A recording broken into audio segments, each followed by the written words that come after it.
opinions of our advertisers and management of Pacific Telestations Incorporated.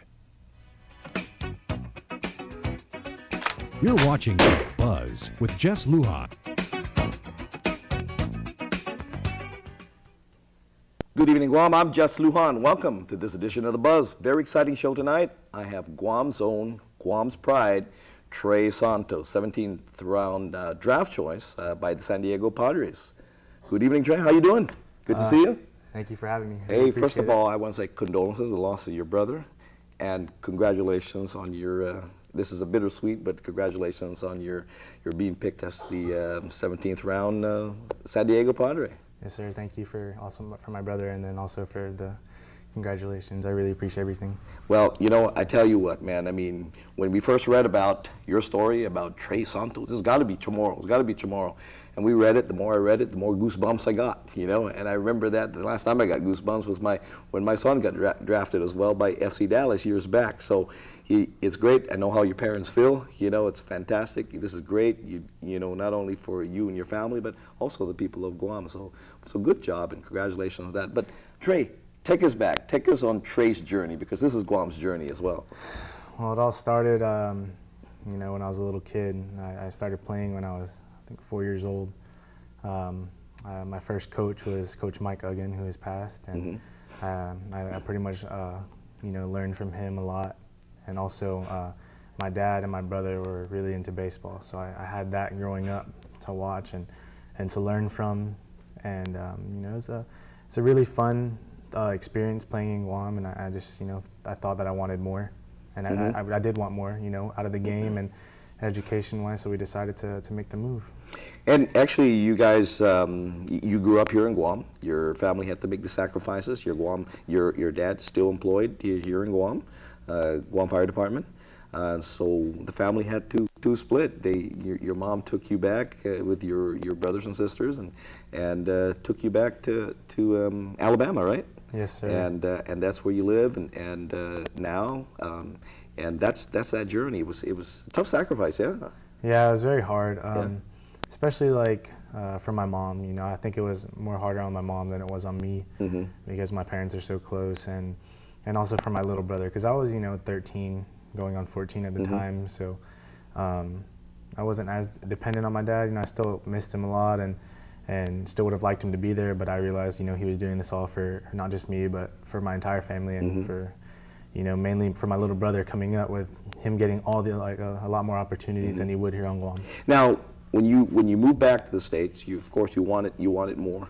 What was it like again? Did the skills that you have that prepared you for that journey to go back there? Did you have to prepare even more, or did you come in and mesh with you know, with the team that you tried out for back then? Well, it was a little bit of both. When I first got there, my cousin Brandon actually moved with our family, and you know, I had him to kind of keep me company with everything, and we were both, you know, I felt like, you know, one of the better players on the island representing our age group, and we knew a lot about the game. You know, there was still a lot more we can learn, but I feel like me and him, we were a little bit intimidated at first with the skill level of the other players out in the States.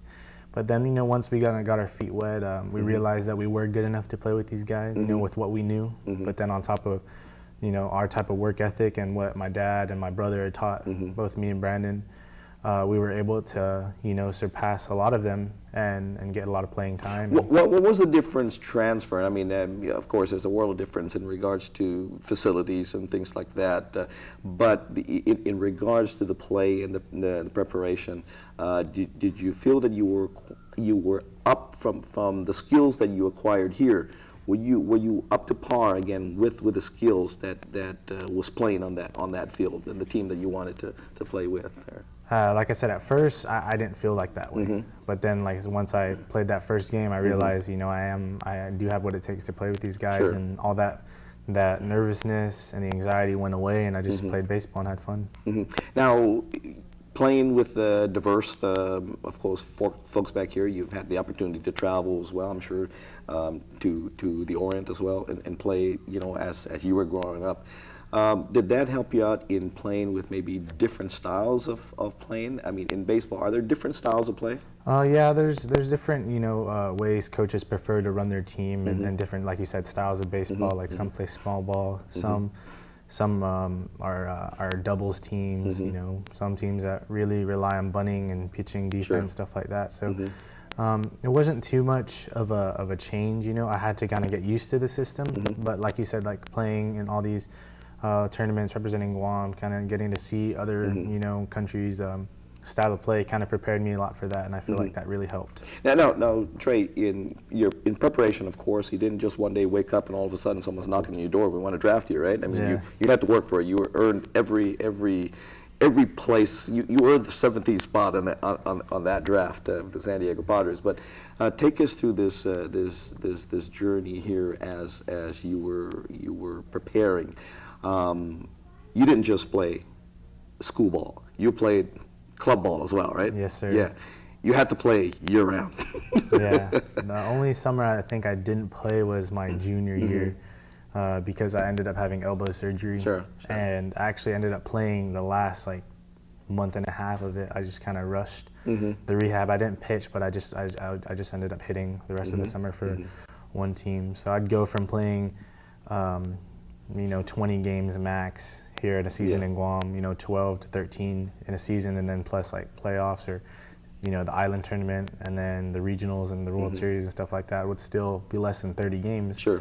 So coming right into high school, I started playing 45 games on top of 66 game summers, and then sometimes playing, a little more than that. And then the college, I went from playing 50 games to playing another 60 games in the summer. And then pro ball, I went straight from playing the 66 game season in college to an 88 game season in my first year of pro ball. And then next year it'll actually turn into 162 games a year.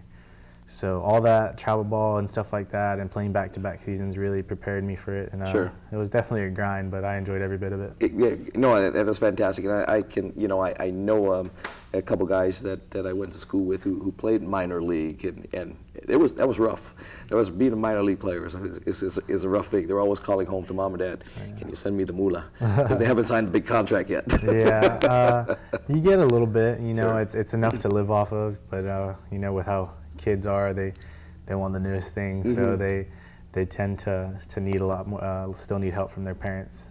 No, I remember some of my friends were going, we can't wait until we start flying because we're just riding in the bus right now. We're just traveling bus and staying at these, third-rated motels and things like that. But you're going to get there. I mean, you're still young. You got a big road ahead of you, and you do us proud. But again, how important is it? Again, because this is Trae's story, but it's everyone's story basically that's successful in whatever it is they do. You're not just playing. You've gone from playing 40 to 30 games to 100 and some games now. How important is it to constantly play and to know when again to rest and to rehab in order to get to better yourself? I think playing every day or as much as you can is very important in getting better. You can practice all you want, and that's a huge part of it. But getting better is doing. I believe that helped me further my career so much. From like I said, playing those 30 games in a year here in Guam, and then going to playing over 100 back in the States, so I got all those reps, all those opportunities. I learned how to fail a lot, but I also, had, glimpses of success. So I just fed off that and really focused on just trying to get better every day, whether it was practice or in a game. And likewise, how important is it to play against guys that are better than you? That just motivates you, I feel like, especially, I feel like I'm very competitive. And most baseball players are to lose. So when you have that adversity of someone is better than you, like in high school, I would always want to play the number one team. I'd always want to face that number one pitcher, or duel against him when I was pitching, just to kind of just compete against him, but also motivate myself to do better. And I'm sure you gave those pitchers the jitters as well. They knew you were a cleanup batter, you know, and as I'm sure you gave the jitters to them as you walked up to the plate. We'll be right back. We got pay some bills right now. More with Trae Santos as he takes us on his journey. It's also a long journey on being again the 17th round draft pick on the San Diego Padres. We'll be right back.